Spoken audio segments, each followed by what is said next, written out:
La Bible révèle que la fin de toute chose est proche et que Dieu appelle tout homme à pouvoir se réjouir de la seconde venue de Jésus-Christ. L'objectif de cette présentation est de vous préparer à être du nombre de ceux qui gardent les commandements de Dieu et le témoignage, la foi de Jésus-Christ. Eh bien, je souhaite la bienvenue à chacun. Je disais donc que je souhaite la bienvenue à chacun encore une fois et un bon sabbat également. Nous allons avoir notre petite étude du sabbat après-midi dans le cadre de cette série Que faire pour être sauvé? Et donc, je vous invite sans plus tarder à invoquer la présence du Dieu créateur et en prenant la position qu'il convient pour ceux qui le peuvent.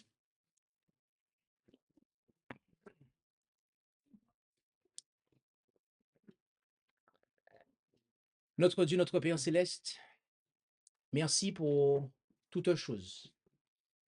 Et en cet instant, nous nous humilions devant ta face pour réclamer ta présence, car nous voulons continuer à pouvoir répondre à cette grande question.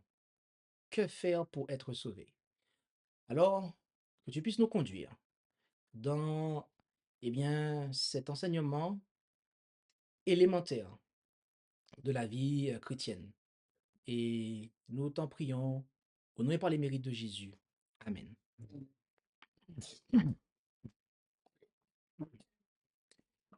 Eh bien, nous sommes dans notre troisième présentation déjà de cette série. Nous avons considéré en présentation numéro 1, je le dis pour ceux qui prennent cette série en cours de route, mais surtout de ne pas hésiter à reprendre toute la série pour bien avoir chaque aspect. L'amour de Dieu pour l'homme, en premier élément. En deuxième élément, nous avons considéré que le pécheur a besoin du Christ. Et aujourd'hui, nous allons considérer eh bien, le fait de réaliser notre condition. D'accord? Réaliser notre condition.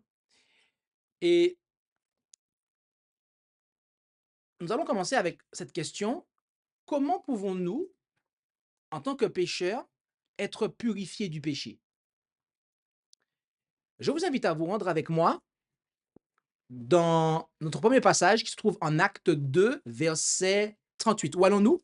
Acte 2, 38. C'est exact. Et là, nous lisons ce qui suit en Acte 2, verset 38. Et Pierre leur dit, repentez-vous et que chacun de vous soit baptisé au nom de Jésus-Christ pour la rémission des péchés, et vous recevrez le don du Saint-Esprit.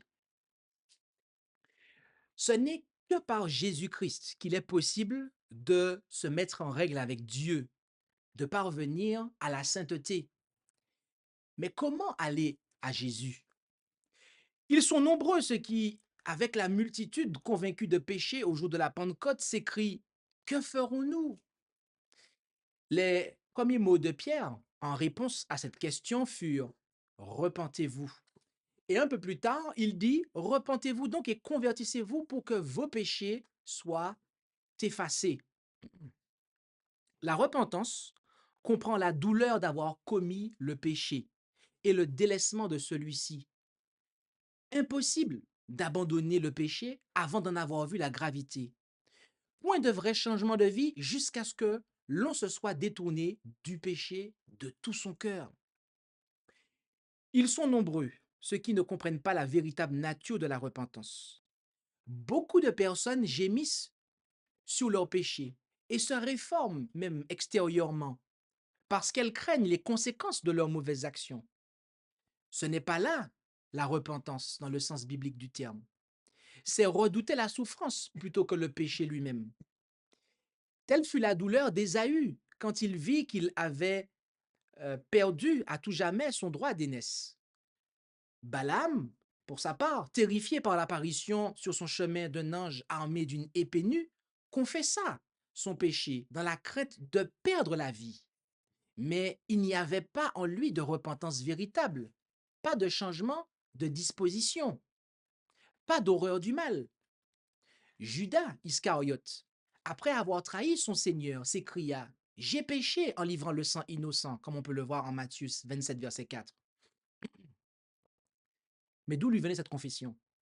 Eh bien, cette confession lui était arrachée par le sentiment terrible de sa condamnation et par la perspective redoutable du jugement de Dieu.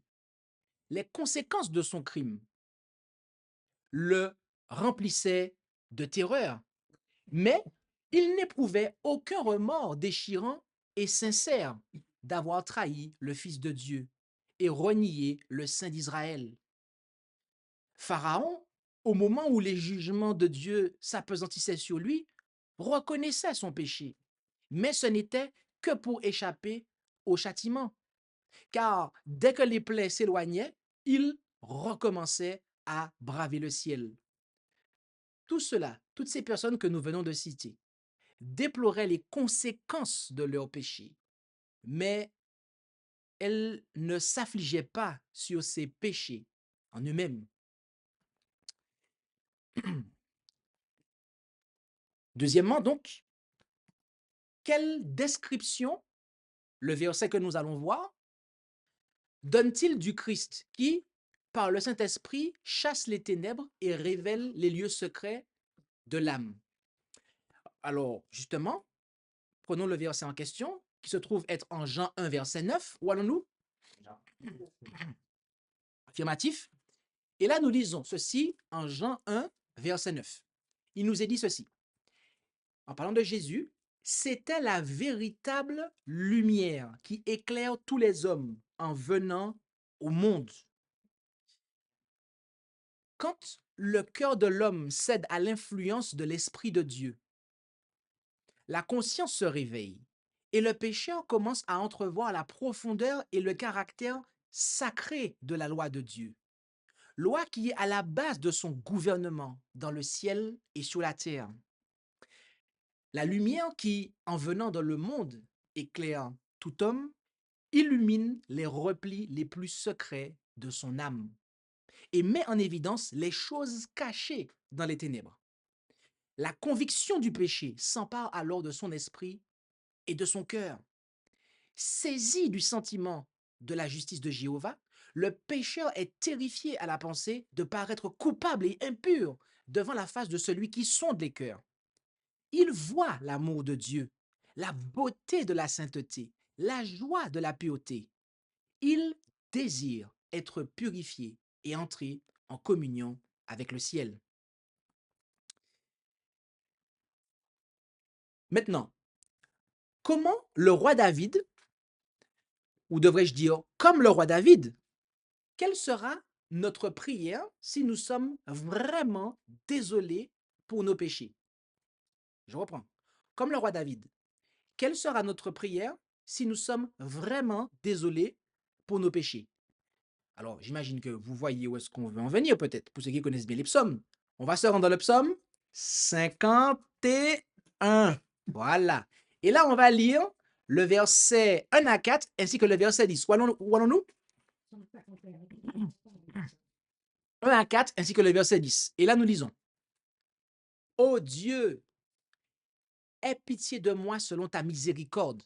Selon la grandeur de tes compassions, efface mes forfaits. Lave-moi de plus en plus de mon iniquité et nettoie-moi de mon péché. Et lorsqu'il dit plus en plus, c'est-à-dire complètement en fait, d'accord? Car je connais mes transgressions et mon péché est continuellement devant moi. J'ai péché contre toi proprement, c'est-à-dire contre toi seul en fait. Et j'ai fait ce qui est désagréable à tes yeux, en sorte que tu seras reconnu juste quand tu parleras et trouvé pur quand tu me jugeras. Ô Dieu, verset 10, crée en moi un cœur net et renouvelle au-dedans de moi un esprit droit. Amen. La prière de David après sa chute peut illustrer le véritable repentir. Elle n'était nullement dictée par le désir d'échapper au jugement qui allait le frapper.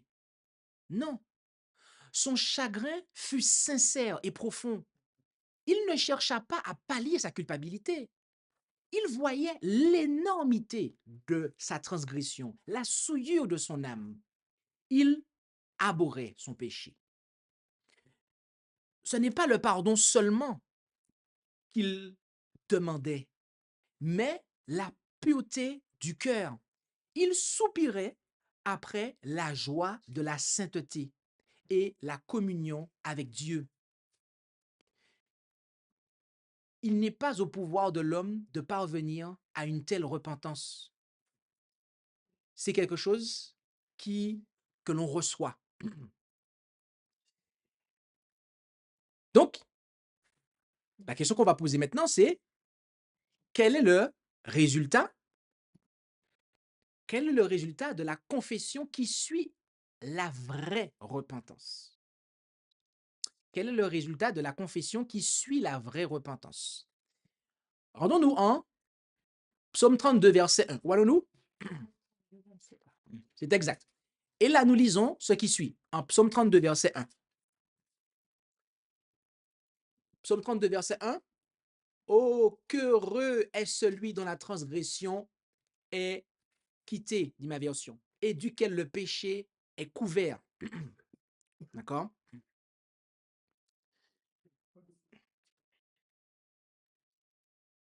Donc, ce qui suit, c'est quoi? C'est le bonheur, c'est la joie. La personne, elle est heureuse, elle est soulagée, elle est dans la joie. D'accord?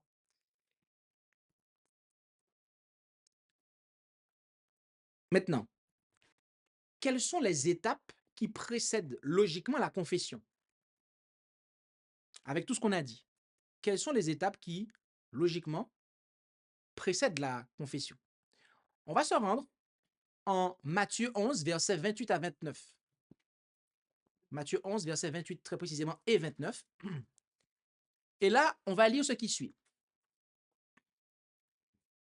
Jésus déclare, venez à moi, vous tous qui êtes travaillés et chargés, et je vous soulagerai. D'accord? Certaines versions disent fatigués et chargés.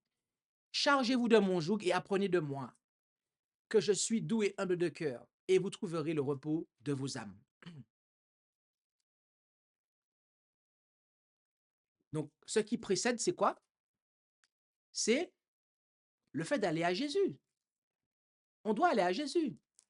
N'est-ce pas ce que Jésus a dit? De venir à lui, en fait, tel qu'on est. Or, c'est précisément ici que plusieurs sont dans l'erreur, ce qui les prive de l'aide que Dieu désire leur accorder.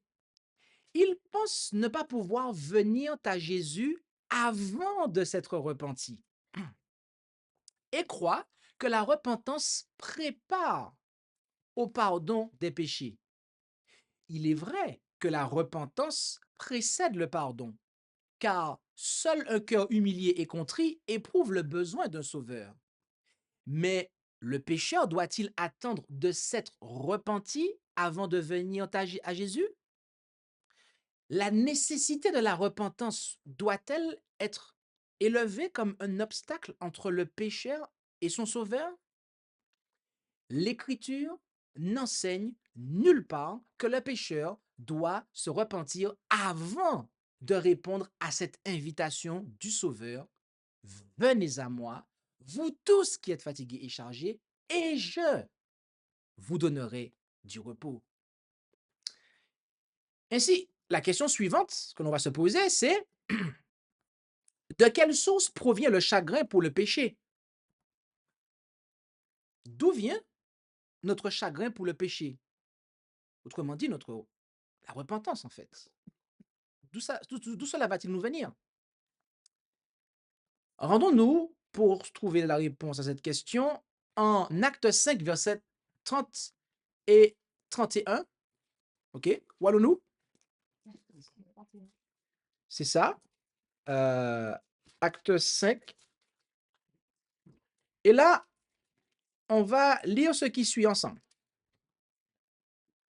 Le Dieu de nos pères a ressuscité Jésus, que vous avez fait mourir, le pendant au bois. C'est lui que Dieu a élevé à sa droite pour être le prince et le sauveur, afin de donner à Israël la repentance et la rémission des péchés. Amen. Bien-aimés, c'est une puissance émanant de Jésus qui nous donne la véritable repentance.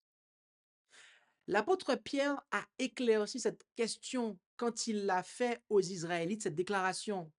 Dieu l'a élevé par sa droite comme prince et sauveur pour donner à Israël la repentance et le pardon des péchés. Il est tout aussi impossible de se repentir sans avoir la conscience réveillée par l'Esprit de Dieu que d'obtenir le pardon sans Jésus-Christ. Jésus-Christ est la source de tout bon sentiment. C'est lui seul qui peut mettre dans nos cœurs l'horreur du péché. Chaque aspiration vers la vérité et la pureté, chaque conviction de notre péché est une preuve de l'influence du Saint-Esprit sur notre cœur. Question 7. Qui le Seigneur attire-t-il à lui par le don de la repentance ainsi que l'offre du salut? Qui est concerné par cela? Hein? Rendons-nous en Jean 12, verset 32. Où allons-nous? C'est exact. Et là, en Jean 12, verset 32, nous lisons ce qui suit. Et prêtez bien attention à qui est concerné. Nous lisons Jean 12, 32. Et moi, dit Jésus, quand j'aurai été élevé de la terre, j'attirerai les Martiniquais à moi. C'est ça? Oh, j'attirerai les Guadeloupéens à moi. Oh non, les Guyanais, les Haïtiens, oh les Français, oh les Africains. Qu'est-ce qu'il dit là? J'attirerai quel homme à moi? Tous les hommes à moi. Amen. Jésus a dit, quand j'aurai été élevé de la terre, j'attirerai tous les hommes à moi. Il faut qu'il soit révélé aux pécheurs comme le Sauveur mort pour les péchés du monde. Car c'est la contemplation du Fils de Dieu sur la croix du Calvaire qui commence à nous révéler le mystère de la rédemption. La bonté de Dieu qui y éclate nous amène à la repentance. En mourant pour les pécheurs, le Fils de Dieu a manifesté un amour incompréhensible. Or, la contemplation de son amour touche le cœur, frappe l'esprit et brise toute résistance. Il arrive, il est vrai, à l'homme d'être confus de ses péchés et de délaisser certaines mauvaises habitudes avant d'être conscient de la puissance d'attraction de Jésus-Christ. Mais chaque tentative de réforme, basée sur un désir sincère de bien faire, est le résultat de cette puissance d'attraction. Une influence dont il ne se rend pas compte agit sur son âme, ranime sa conscience et amende sa conduite extérieure. Et à mesure que le Sauveur attire ses regards sur la croix et lui fait contempler celui que ses péchés ont percé, les commandements de Dieu parlent à sa conscience. Il se rend compte de la méchanceté de sa vie. Il comprend que le péché a jeté de profondes racines dans son cœur. Il commence à entrevoir la justice de Jésus-Christ et il s'écrie « Quelle n'est pas la gravité du péché, puisqu'il a fallu un tel prix pour la rédemption de ses victimes. » Tout cet amour, toutes ces souffrances, toute cette humiliation était-il nécessaire pour que nous ne périssions pas, mais que nous ayons la vie éternelle? Le pécheur peut résister à cet amour, refuser de se laisser attirer par le Sauveur. Mais s'il ne résiste pas, il sera attiré vers lui.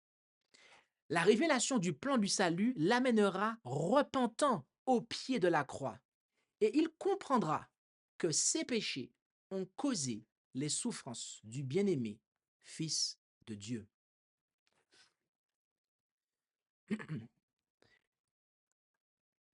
Quelle merveilleuse invitation le Seigneur offre-t-il à ceux qui ont soif, de plus que ce que ce monde peut donner. Quelle merveilleuse invitation le Seigneur offre-t-il à ceux qui ont soif de plus que ce que ce monde peut donner. Entendons ensemble en Apocalypse 22, verset 17. Allons-nous? Affirmatif, Apocalypse 22, 17. Et là, nous lisons ce qui suit. Apocalypse 22, verset 17. Il est dit, l'Esprit et l'épouse disent, viens. Que celui qui l'entend dise aussi, viens. Que celui qui a soif vienne aussi. Et que celui qui voudra de l'eau vive en prenne gratuitement. L'Esprit de Dieu qui agit dans la nature est aussi celui qui parle au cœur de l'homme et y fait naître un besoin inexprimable de quelque chose qu'il ne possède pas. Les choses du monde ne peuvent le satisfaire. L'Esprit de Dieu plaide avec lui pour le pousser à rechercher ce qui seul peut procurer la paix et le repos, c'est-à-dire la grâce de Jésus-Christ, la joie de la sainteté. Par des intermédiaires visibles et invisibles, notre Sauveur s'efforce sans cesse de détourner nos pensées des vains plaisirs du péché pour les attirer sur les grâces infinies que nous pouvons obtenir en lui. C'est à toutes les âmes qui ont cherché en vain à se désaltérer aux citernes crevassées du monde que ce message divin est adressé. Que celui qui a soif vienne, que celui qui veut prenne de l'eau de la vie gratuitement. Vous qui soupirez en votre cœur après une vie supérieure à celle que le monde peut vous offrir, reconnaissez dans ce désir la voix de Dieu parlant à votre âme. Demandez-lui de vous donner la repentance, de vous révéler Jésus dans son amour infini, sa pureté parfaite.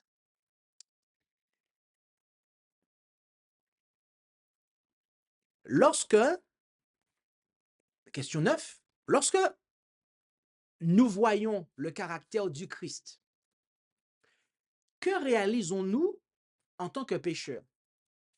Que comprenons-nous en tant que pécheurs lorsque nous observons le caractère du Christ?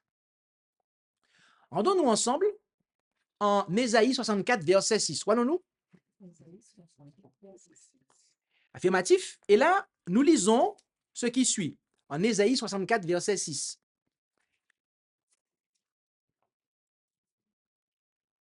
Or, nous sommes tous devenus comme une chose souillée, et toutes nos justices sont comme le linge le plus souillé. Nous sommes tous déchus comme la feuille, et nos iniquités nous ont transportés comme le vent.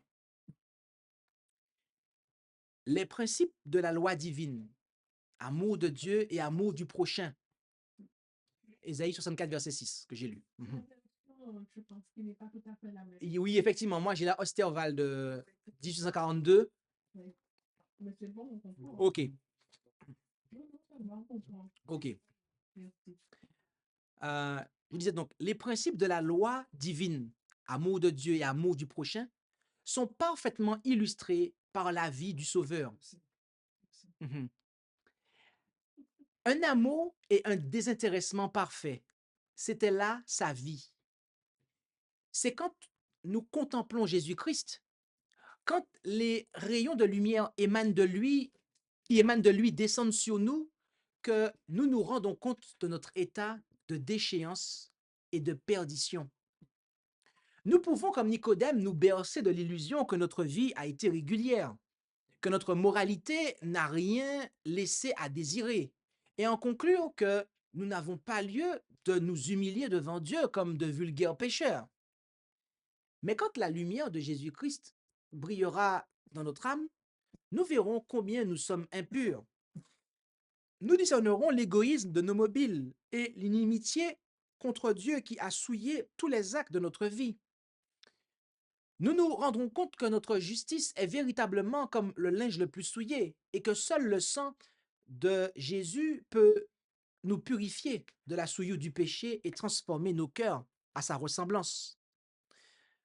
Un rayon de la gloire de Dieu, une lueur de la pureté de Jésus-Christ pénétrant notre âme, en fait douloureusement et nettement ressortir chaque tache.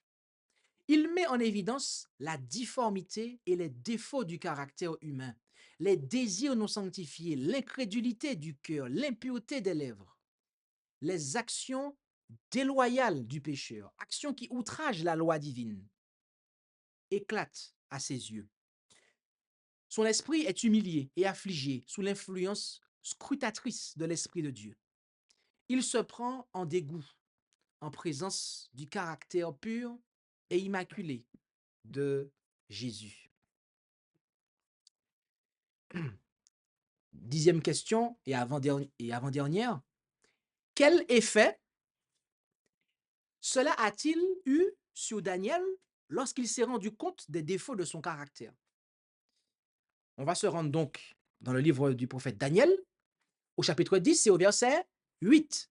On va en Daniel 10, verset 8. Et oui, il peut y avoir un petit décalage de versets selon la version, ça arrive. Donc c'est pour ça que si vous ne voyez pas le verset, n'hésitez pas à lire soit avant, soit après pour basculer sur la bonne synchronisation. Et Daniel 10, verset 8, nous lisons. Et étant laissé tout seul, je vis cette grande vision, et il ne demeura point de force en moi. Mon visage fut changé jusqu'à être tout défait, et je ne conservais aucune force. Quand le prophète Daniel contempla la gloire du messager céleste, il fut comme anéanti par le sentiment de sa faiblesse et de son imperfection. L'âme ainsi touchée aura une profonde aversion de son amour du moi et recherchera par la justice du Christ une pureté de cœur conforme à la loi de Dieu et au caractère de Jésus. Dernière question que nous allons nous poser. Comme Paul, que nous arrivera-t-il lorsque nous verrons la pureté du caractère du Christ et que nous réaliserons la véritable signification des principes sacrés de la loi de Dieu? Eh bien, on va obtenir cette réponse, la réponse à cette question, dans un passage qui se trouve être Romains 7, verset 9. Lequel est-ce? C'est exact, Romains 7, verset 9. Et là, nous lisons ce qui suit en Romains 7, verset 9.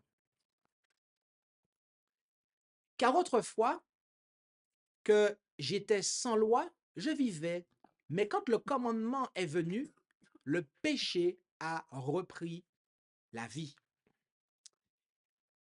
L'apôtre Paul, parlant de sa conduite extérieure, se disait irréprochable à l'égard de la justice de la loi, comme on peut le voir en Philippiens 3, verset 6.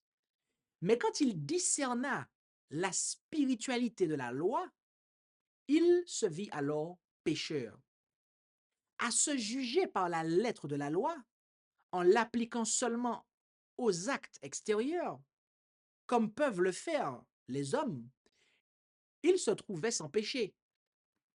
Mais quand il plongea ses regards dans les profondeurs des saints préceptes et se vit tel que Dieu le voyait, il dut baisser la tête et confesser sa culpabilité. Étant autrefois sans loi, dit-il, je vivais. Mais quand le commandement vint, le péché reprit vie et moi je mourus. Le péché lui apparut alors dans toute son horreur. Et la bonne opinion qu'il avait de lui-même a alors disparu.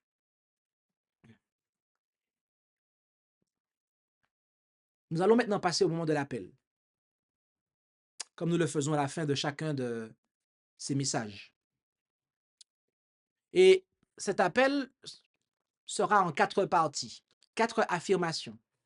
Et chacun sera invité devant Dieu, eh bien, à répondre par oui ou par l'indécision. Première déclaration. Je suis reconnaissant d'avoir accepté l'invitation de Jésus à venir apprendre de lui, afin de trouver le repos de mon âme. Que réponds-tu? Oui? Est-ce que tu es reconnaissant d'avoir accepté l'invitation de Jésus qu'il te lance en Matthieu 11, verset 28? Venez à moi, vous tous qui êtes fatigués et chargés, et je vous donnerai du repos. Ou est-ce que tu es indécis? Est-ce que tu manques de reconnaissance? Deuxième déclaration. Comme il m'a attiré et que j'ai passé plus de temps avec lui dans sa parole, je vois sa justice et je réalise que ma vie et mon caractère sont impurs et profanes. Qu'en est-il? Oui? Ou es-tu indécis? Troisièmement, il met maintenant dans mon cœur le désir de lui ressembler davantage. Mais je me rends compte que je suis impuissant à changer par moi-même.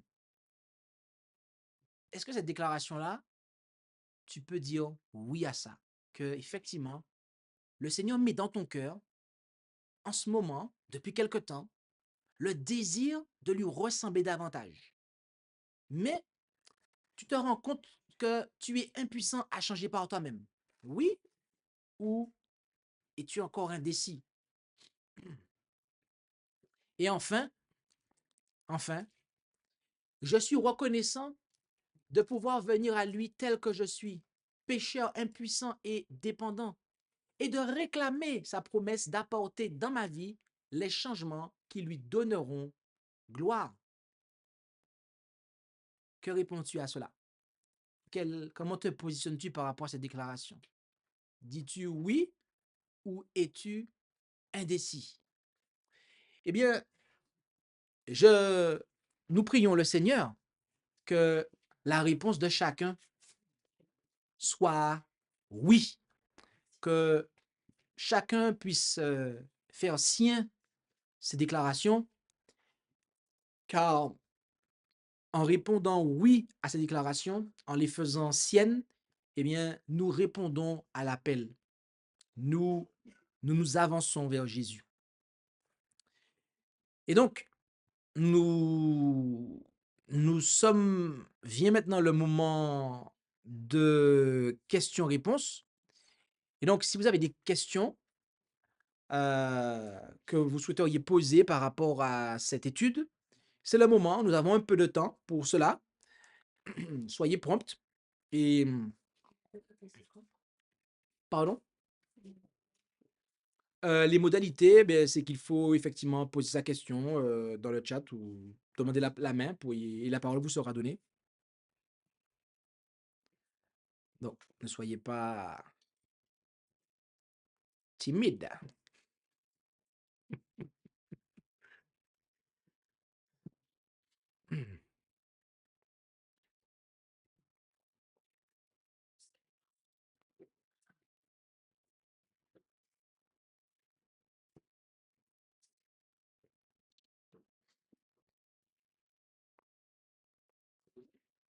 On va laisser un peu de temps. Et si malgré ce petit temps, il n'y a pas de questions, eh bien, on ne va pas faire durer la chose. Mais s'il y a des questions par rapport à cette étude, alors, première question qui a été posée dans le chat de la part de Claire. Tu as dit que la repentance vient de Jésus. Alors, comment demander la repentance à Jésus? Eh bien, justement, la prochaine étude va s'intituler la repentance. OK? On va justement parler de la repentance. Donc, il ne faut surtout pas manquer la prochaine étude de sabbat prochain, même heure, même antenne, pour avoir la grande réponse à cette question. Mais ce que je peux dire, eh bien, c'est qu'il faut simplement demander à Jésus la repentance. C'est-à-dire, Seigneur, aide-moi à me repentir, conduis-moi à la repentance. Et ce besoin étant sans cesse rappelé, eh bien, la réponse arrivera certainement.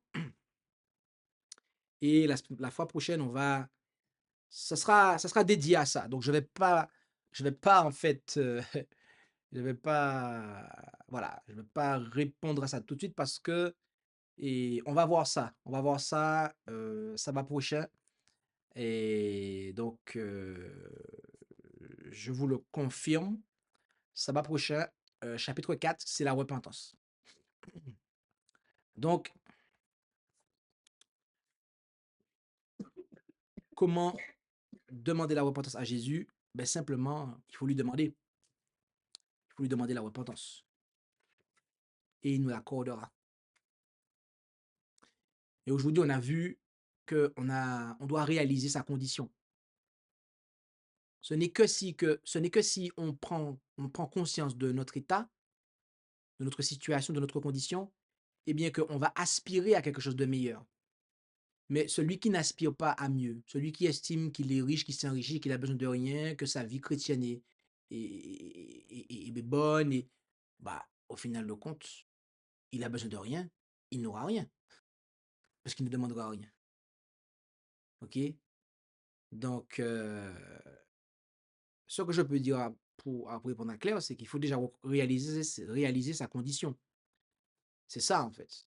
Quelqu'un qui n'a pas conscience de sa condition ne va pas chercher la repentance et ne demandera pas la repentance.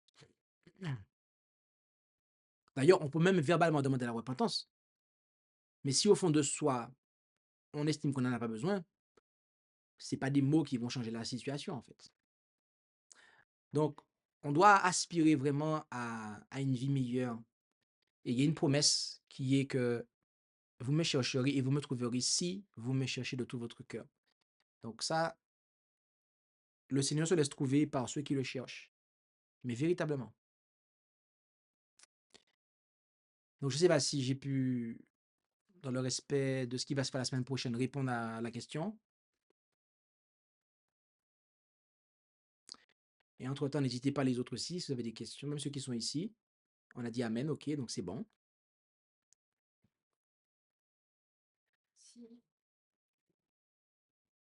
Oui, si la personne est dans la condition de réaliser justement son état, mais qui n'arrive pas à passer à l'autre étape, justement. c'est-à-dire. Ce que tu disais, il faut déjà réaliser notre état pour ensuite passer à la repentance. Mhm. Et si elle est dans cette condition, à réaliser son état, mais qu'elle n'arrive pas à passer à l'autre étape. Comme je le disais, il y a un passage dans la Bible, la parole de Dieu. On va le prendre. Je vais le mettre la main dessus pour vous. Et c'est Jérémie 29, verset 13. Jérémie 29, verset 13. Dans ce passage-là, il est dit, en Jérémie 29, verset 13, donnez-moi un petit instant que je mette ça pour vous.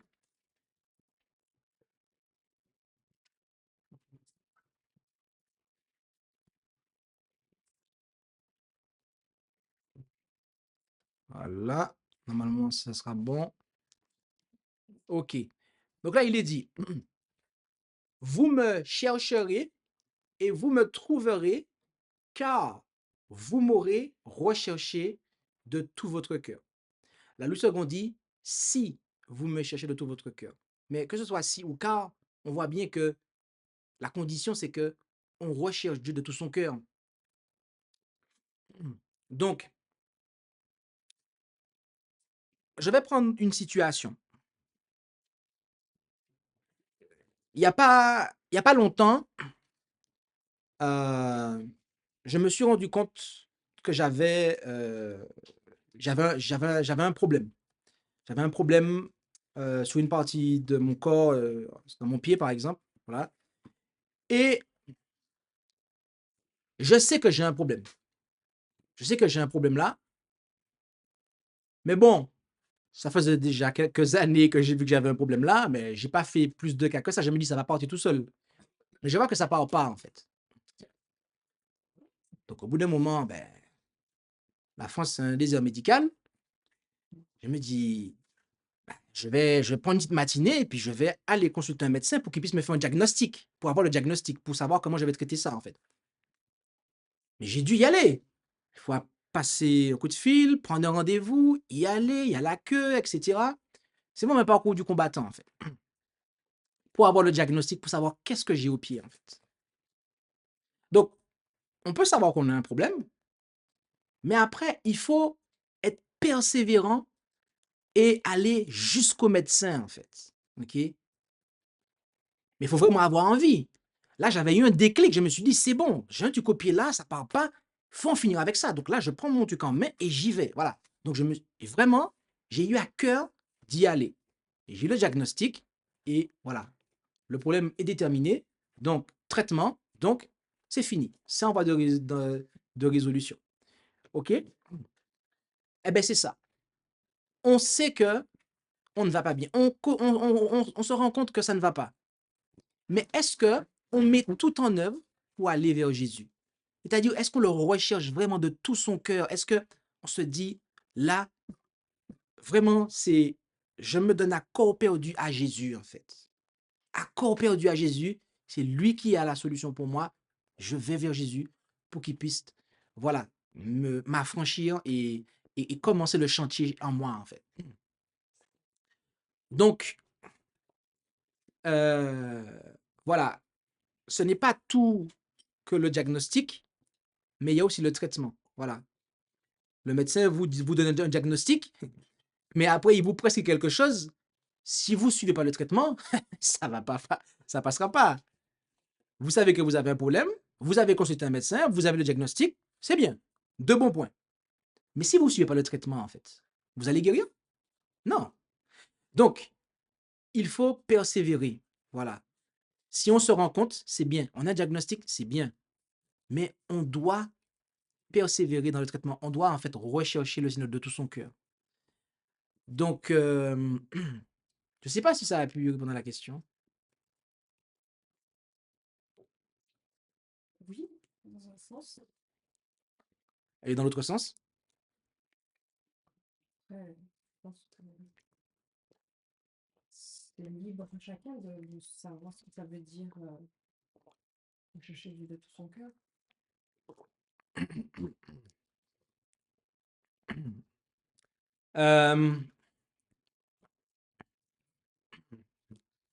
Rechercher Dieu de tout son cœur, ça n'a pas deux définitions.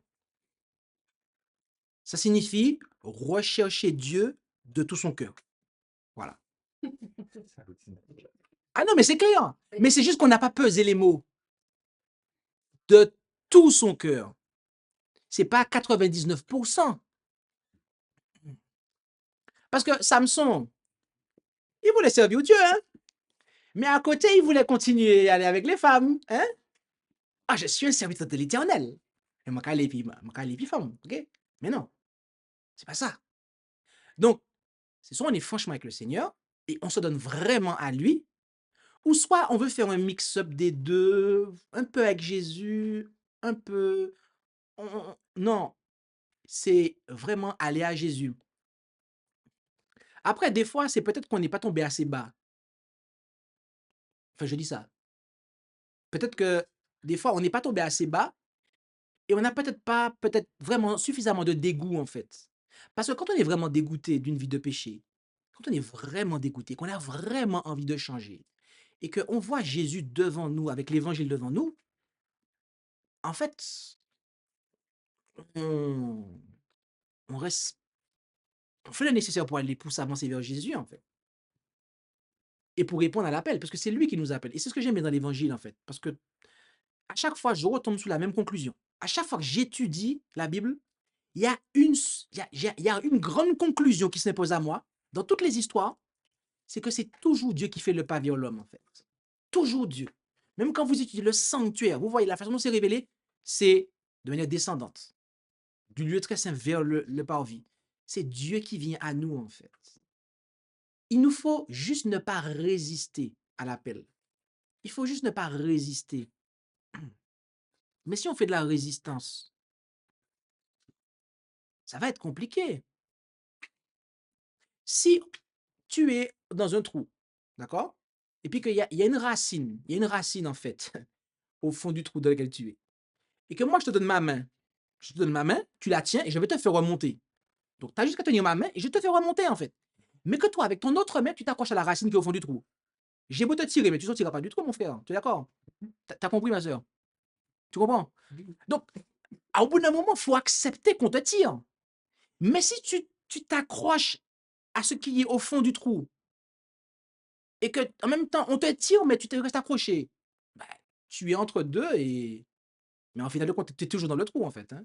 Il y a une puissance qui t'amène en dehors du trou, mais tu résistes à la puissance, à cette force-là, à la fa à c'est-à-dire le Saint-Esprit. Ben, ça va pas s'imposer à toi, en fait. On va pas arracher ton bras, hein. Jésus va pas arracher ton bras, il va pas arracher ton esprit, il va pas violenter ta conscience, ta volonté. Il va attendre que tu aies vraiment envie de sortir du trou. Parce qu'apparemment, tu es pas tombé assez bas, donc il va te laisser encore dedans, parce qu'apparemment, tu te tiens encore à des racines. OK. Et puis, un jour, quand tu auras vraiment assez d'être dans le trou, tu vas te dire, bon, ben, cette fois-ci, je vais lâcher la racine que je tenais, et puis je vais me laisser tirer vers le haut. Je sais pas si là, ça peut aider. Mhm. Même s'il arrache le bois, il y a toujours le bois, il doit sortir dans le trou. C'est ça, c'est ça. Si on veut sortir, c'est l'autre bois qui veut Et pas. c'est ça. En fait, il faut s'abandonner. C'est pour ça que j'ai dit, il faut vraiment dire, en fait, c'est pour ça que regardez bien l'image que j'ai mis, OK? Regardez bien l'image, hein. Cette image-là est vraiment parlante parce que quand je fais une présentation, je travaille beaucoup sur l'image. L'image veut dire beaucoup de choses, d'accord?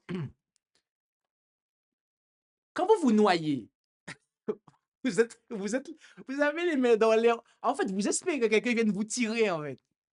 Je veux dire, qui est-ce qui se noie? Quel est un être humain, vraiment? Donnez-moi un être humain qui se noie, qui met ses mains en dehors de l'eau, qui demande de l'aide et qui, quand quelqu'un arrive, va plonger les mains dans l'eau, en fait. Mais c'est que tu veux pas qu'on te sauve, en fait. Tu comprends? Non, non, tu mets ta main en l'air et tu la maintiens en l'air pour qu'un bateau passe, on t'attrape et on te tire de l'eau. C'est ça, en fait. Mais si tu maintiens tes mains dans l'eau, en fait, et puis que tu dis que tu veux être sauvé, mais on n'a aucune prise pour toi. Tu fais de la résistance. Si tu ne veux pas le bras là, personne ne vient te dire. Voilà. Mais bon, Dieu merci, Jésus, il voit les cœurs de tout le monde. Mais l'idée, c'est quoi? C'est qu'en fait, voilà, tu maintiens la main, tu fais pas de la résistance. Si tu plonges, là, dans l'image, si tu plonges ton bras dans l'eau, tu caches ta main, ben, et que tu sais qu'il y a un bateau là, mais que tu caches ta main, c'est que tu n'as pas envie qu'on te sauve. En vraiment, tu n'as pas envie qu'on te sauve. Donc, le maître mot, c'est quoi? C'est ne pas faire de la résistance. C'est vraiment ça, en fait, la clé. Oui, non. Est-ce que la femme de l'autre faisait de la résistance au moment où il se mort? La femme de Lot, disons elle a trempé, elle a été habituée à la ville et au plaisir, de Sodome et en fin de compte, elle n'avait pas envie de quitter Sodome et Gomorrhe, en fait. Son cœur était toujours là. Donc, il faut savoir que les anges, les ont tirés par la main. Voilà, ça a pas été ils ont traîné du pied, voilà. Et du coup, ben, la femme de Lot, je veux dire, elle s'y plaisait en définitive. Elle s'y plaisait et puis après, donc elle s'y plaisait, oui, elle s'y plaisait. Elle a si la femme de Lot aujourd'hui, elle correspondrait aux chrétiens qui ont qui sont dans l'église, mais dont le cœur est dans le monde. Voilà. C'est-à-dire que bon, ils ont accepté l'évangile, mais leur cerveau est ailleurs. Ils sont là, mais ils sont pas là. Ils sont là, mais dans leur cerveau, leur esprit dans le monde, en fait. Bah ouais, c'est. Après, c'est un choix, hein, ne pas apprécier les choses de Dieu. Dieu, il respecte, hein, parce que voilà, tu as goûté au mal et tu as pris plaisir, parce que voilà, c'est un choix, hein, tu as pris plaisir et que tu réfléchis, tu te dis, ben, Non, j'ai pas envie de goûter à autre chose. Je trouve que c'est bien le péché. Je trouve, j'aime bien cette vie-là. Il y a des gens, franchement, ils l'assument. Ils disent, ils aiment le péché. Ils aiment telle chose, telle et telle chose. Ils aiment ça. Ils veulent pas quitter. Il n'y a pas de souci. Mais pourquoi c'est mis en chemin du coup? Enfin, elle s'est mise en chemin tout en pensant que rester du coup. Ben, il y a son mari, il y a ses filles qui partent. Les anges les ont tirées. Elle suit le mouvement, mais je vais dire, ça aurait été que elle. Voilà. Et surtout, un ordre avait été donné de ne pas regarder. Mais attends, tu sais que les jugements vont tomber, et d'ailleurs, c'est à ce moment-là, en fait, qu'elle a regardé. Elle se retourne. Mais c'est que, en fait, il faut comprendre qu'elle était triste, en fait. Il y avait sa maison là-bas, toute la vie, toute sa petite vie de citadine, de sodomite gomorrienne qui était là, qui partait en fumée. Elle était triste, en fait. Sauf que, ce qui s'est passé, il faut comprendre la bonté de Dieu, c'est que si elle était restée en vie, il n'y a qu'à voir ce que ses filles ont fait. Elles ont couché avec leur père. Donc, si la maman, que la maman était restée en vie, mais ça aurait été pire. Donc, en fin de compte, on peut se dire que c'était chaud. Dieu a fait un Dieu qui était quand même osé, une statue de sel, mais en fin de compte, elle serait restée dans Sodome, ça aurait été la même chose, en fait.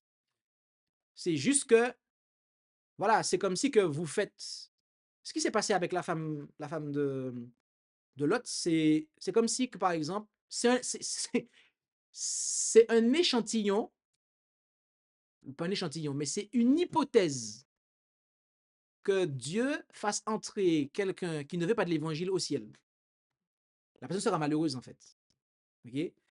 Tu prends quelqu'un qui n'aime pas Jésus, qui n'aime pas la piété, qui n'aime pas les choses élevées, tu le mets au ciel avec les rachetés pendant l'éternité, il va s'ennuyer, en fait.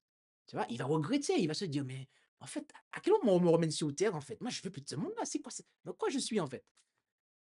Donc, la femme de Lot n'aurait pas été heureuse dans son nouvel environnement, dépolluée, non polluée par la ville Sodome et Gomorrhe, tout ça. Elle n'aurait pas été heureuse, en fait. Son cœur était, son cœur est parti en feu avec Sodome et Gomorrhe, en fait. Donc, du coup. Alors, y a-t-il d'autres questions? Euh, alors, attendez, est-ce qu'il y a des gens qui ont posé? Oula. Alors, amen. Comment faire si on est conscient de son péché, mais on n'arrive pas à laisser Jésus prendre place? Ben, c'est ce que j'ai dit tout à l'heure, hein. J'ai déjà répondu à la question, d'accord. Donc, parce qu'on gagne pas encore le combat. Ah oui, mais justement, on va, on va y arriver progressivement. Là, on passe brique par brique. OK? L'amour de Dieu, d'accord? On a vu ensuite le pécheur a besoin du Christ. Là, on voit aujourd'hui réaliser notre condition. La semaine prochaine, la repentance. Mais chaque étape, il faut bien les saisir. C'est pour ça qu'on fait une étude par semaine. Comme ça, durant la semaine prochaine, donc dans les jours qui vont venir là, il faut réfléchir à tout ce qu'on a vu le sabbat. Il faut méditer là-dessus, écouter la vidéo, réfléchissez, méditez, priez, pour que chaque étape, en fait, il faut cocher chaque case, les unes après les autres. C'est étape par étape. Il faut comprendre chaque étape, en fait. Parce que si on court trop vite, on va tomber et on va manquer les étapes. Et si vous tombez dans un escalier, vous n'arrivez pas à l'étage voulu, en fait. Donc, il faut, marche par marche, étape par étape, comprendre le plan de Dieu. Donc, Pierre-André a dit Amen. J'ai eu la réponse à ma question, gloire à Dieu. Amen, c'est la vérité. Ok. Est-ce qu'il y a des questions ici, pour ceux qui sont ici, ou est-ce que c'est tout clair, tout bon pour vous?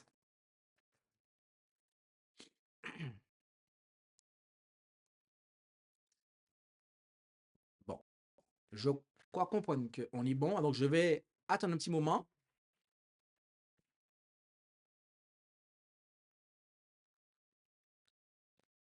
Il est 16 h. Bon, ça fait 1 heure qu'on est là, donc on a dit qu'on va pas dépasser.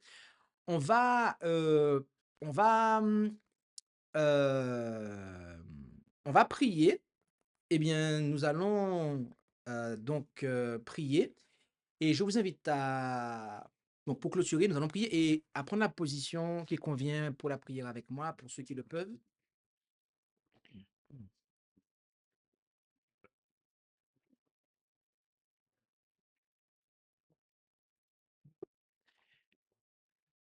Notre Dieu, notre Père céleste, nous sommes reconnaissants d'avoir accepté l'invitation de Jésus à venir apprendre de lui afin de trouver le repos de notre âme. Et il nous attire à lui. Et alors que nous passons du temps avec lui dans sa parole, nous voyons, nous observons sa justice et réalisons que notre vie et notre caractère sont impurs et profanes pour toi. Et Jésus met dans notre cœur le désir de lui ressembler davantage. Et nous nous rendons compte que nous sommes impuissants à changer par nous-mêmes. Et nous comprenons que nous avons donc besoin de lui. Alors, nous sommes et nous voulons être et rester reconnaissants de pouvoir venir à lui tel que nous sommes, car c'est bien cela. Il ne nous incombe pas de changer avant de venir à Jésus, car autrement il ne serait pas notre sauveur.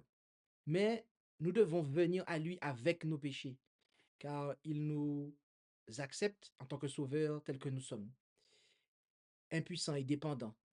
Et nous devons nous réclamer de sa promesse d'apporter dans notre vie les changements qui lui donneront gloire. Alors aide-nous, Père, à aller dans ce sens-là. Et c'est ce que nous te demandons, au nom et par les mérites de Jésus. Amen.